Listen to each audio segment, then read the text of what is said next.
Got some gridiron greats. Thanks for coming on back. To Sports Connection, we've got Adair County, the Indians, head coach Steve Stonebraker. Doesn't that sound football? And we got Solomon Stonebraker there.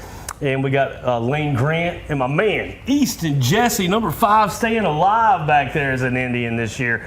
Coach, thanks for bringing these guys trekking down here from Columbia. Brian, we're glad to be here. Man, it's great to have you. Last year you had a squad. You definitely had a squad. You're in one of the toughest region, or one of the toughest districts there in 3A for sure, District 2.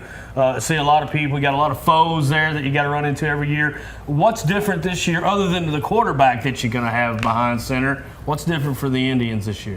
Well, it's my second year there, so the guys are used to me. They're used to the culture that I'm trying to create, and the way we conduct things as far as practices, the way we conduct things in the weight room, and the expectations that we have. And that's probably the big thing is, all that's kind of in stone at this point in year 2, and it's really helped us to take off here in preseason.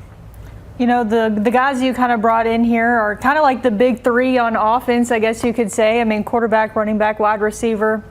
How well would you say as a coach that these 3 have really gelled together in the offseason?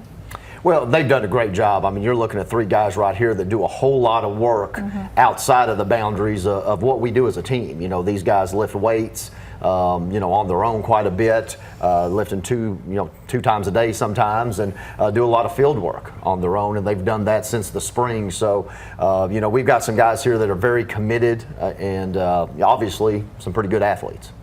Yeah, a couple of them on both sides of the ball, Coach, for sure. And Solomon, had a great year last year. Quite a few touchdowns. I think you had 7 total. 3 on the ground, I believe. And great receiver, 800-something yards amassed. I think you averaged about 80 a game, Lane. You did a lot last year. You're behind center, so I'm doing a bunch of different things. Put up a bunch of yards, 1,500-something last year. 20 touchdowns, the same as your number. I like how you did that on purpose, man. And then you got Easton, who he wasn't with you last year, but he put up some really good numbers as a Scotty. I think he had 2,200 yards and a bunch of touchdowns, 21 through the air, 6 or so on the ground. So, Coach, you got, like she said, this is your 3 outputs, along with some other guys, I'm sure, that'll be coming in and getting it done. I'm going to start with you, Lane. Role changed a little bit for you this year, but you're going to be doing a lot of the same, aren't you? Oh, yes, sir. I finally get to go back to my main position, what I like to be at. And then last year, I was all right with playing quarterback, but I'm back to where I want to be. I'm back playing defense now, ready to get going. Lane, you going to be catching some balls this year? You got a new guy throwing it to you? Solomon, you got a new guy, new arm coming at you. Oh, yeah. We've worked a lot in the offseason. We've went and trained multiple places. We're on the field 2 or 3 times a week throwing to each other. So we're getting to know each other well, and I think we're going to be clicking.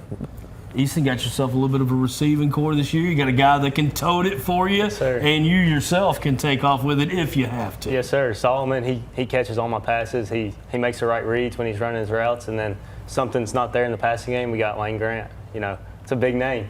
He takes the ball. He does well with it. Kind of just for the guys as well, going into this final season for you all as seniors, what has it meant, just football in general, what has it meant to you, and what are you kind of hoping for this final season? We'll start with you, Lane.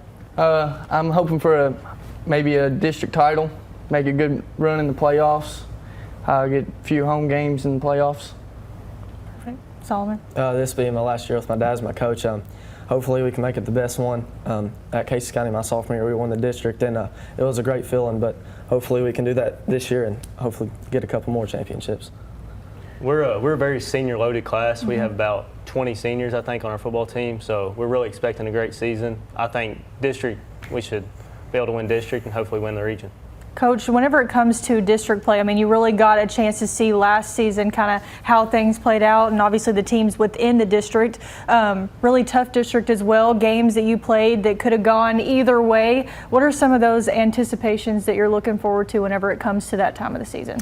Well, it just comes down to focus and execution. I can talk about a lot of things, and that's what it really comes down to. It's blocking, tackling, taking care of the ball, focus and execution. Franklin Simpson's got a lot of speed coming back. They're going to be a terrific football team.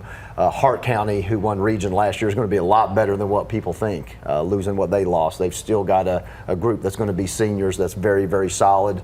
And Butler County's got a lot coming back as well. And then Glasgow is always going to have athletes. So it's going to be a very tough district again. And, hopefully we're in a better position to handle some of those battles. Well, Coach, you're dug in now. Everybody's acclimated to Steve Stonebraker. And I want to hear from you guys. We'll start with you, Easton. Favorite thing about playing this game of football, man? What is it? Well, my favorite thing is just being with the team and winning games. Our goal is just to go 1-0 each week, 1-0 each day, just have good practice every day, and then see where that takes us, hopefully win the big one. Solomon, favorite thing? Being able to practice every day with my guys. We're a very tight-knit group of guys. We do a lot of stuff outside of football together, so just that really. Obviously my dad, but Yeah, that is very cool. Playing with the buddies I grew up with as we were young, and playing with Solo. He's really good at cornhole. That's all I got. He's really good at cornhole. Well, and he's also a good long jumper, state champion long jumper, Lauren, 22-something. Is it meters they do? Feet. It's feet. All right, I don't know. That's why I don't even watch the Olympics because I can't. If you think 22 feet is a long way. 42 feet. I used to jump my motorcycle that far. Coach, Goodness. as far as you're concerned, what would make 2024 a great season for you? Well, we want to play our best, and I think honestly, if we are focused and we give our best effort, that what we call 4-bar effort, every night out, we're going to be able to take care of business. I'm not going to make predictions. I don't predict. I prepare. So, I just want to see our guys play the way they're capable every Friday night. And I honestly believe if they do that, we're going to be just fine. Good job, guys. Well, good luck this season. We appreciate y'all making the trip down here and being able to join us. 3 seniors, good luck this year, last year. Congratulations so far. I mean, I know that you all are so looking forward to finally getting out there on the field. I know season's a little pushed back this year, starts a little bit later, so a little bit more time to prepare before that first game. So thanks, guys. right, thank you. Is that what y'all do up there? Whenever we come back, we have another special guest joining us right here on Sports Connection.